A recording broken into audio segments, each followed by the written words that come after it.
जयपुर शहर में बसे मालवीय नगर में एक आईएएस अफसर रहने के लिए आए, जो हाल फिलहाल में ही रिटायर्ड हुए थे। ये रिटायर्ड अफसर हैरान परेशान से रोज शाम को पास के पार्क में टहलते हुए अन्य लोगों को तिरस्कार भरी नजरों से देखते थे और किसी से बात नहीं करते थे। एक दिन एक बुजुर्ग के पास शाम को गुफ्तगू करने के लिए बैठे और फिर लगातार उनके पास बैठने लगे, लेकिन उनकी वार्ता का विषय एक ही होता था।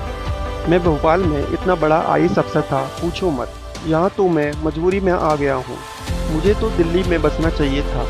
और वो बुजुर्ग प्रतिदिन शांतिपूर्वक उनकी बातें सुना करते थे।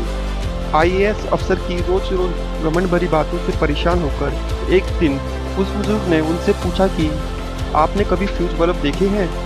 बल्ब के फ्यूज हो जाने के बाद क्या कोई देखता है कि बल्ब किस कंपनी का बना हुआ है, या कितने वाट का था, या उसमें से कितनी रोशनी होती थी?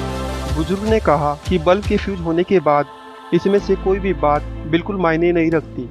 लोग ऐसे ही बल्ब को कबाड़ में डाल देते हैं। मैं सही कह रहा हूँ ना कि नहीं? फिर जब उस रिटायर्ड आईएएस अधिकारी ने सहमति से सर हिलाया तो बुजुर्ग फिर बोले, रिटायर्ड के बाद हम सबकी स्थिति भी फ्यूज बल्ब जैसी हो जाती है।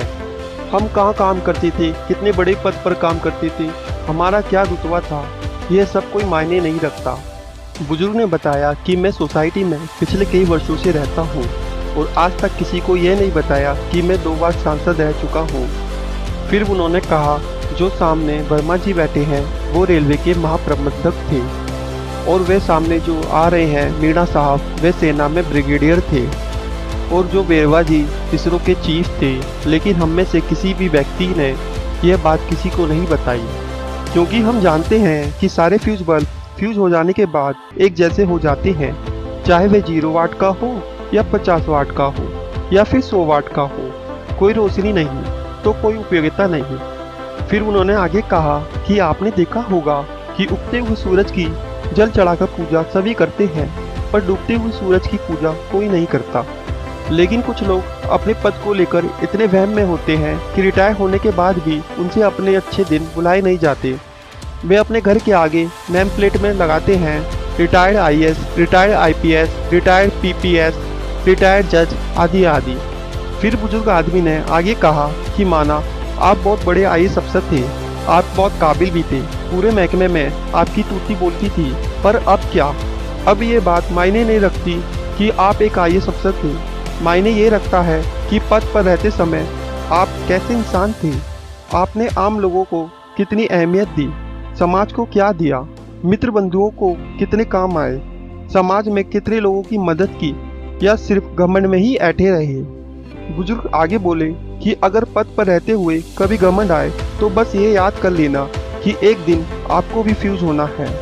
यह कहानी उन लोगों के लिए आईना है जो पद और सत्ता में रहते हुए कभी कलम से किसी का हित नहीं करते और रिटायर होने के बाद ऐसे लोगों को समाज की चिंता होने लगती है।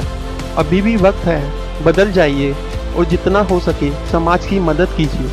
अपने पद रूपी बल्ब से समाज और देश को रोशन करिए, तभी रिटायर होने के बाद समाज आपको अच्छी नज़रों से देखेगा और आपका सम्मान करेगा।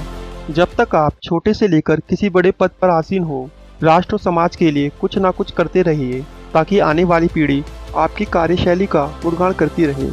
अगर इसी तरह आप अच्छी कहानियाँ और मोटिवेशन बातें सुनना चाहते हैं तो हमारे चैनल थिंकर दोस्त को सब्सक्राइब कर लें और बेल आइकन दबा दें, ताकि कोई भी अच्छी वीडियो आपसे छूटे ना।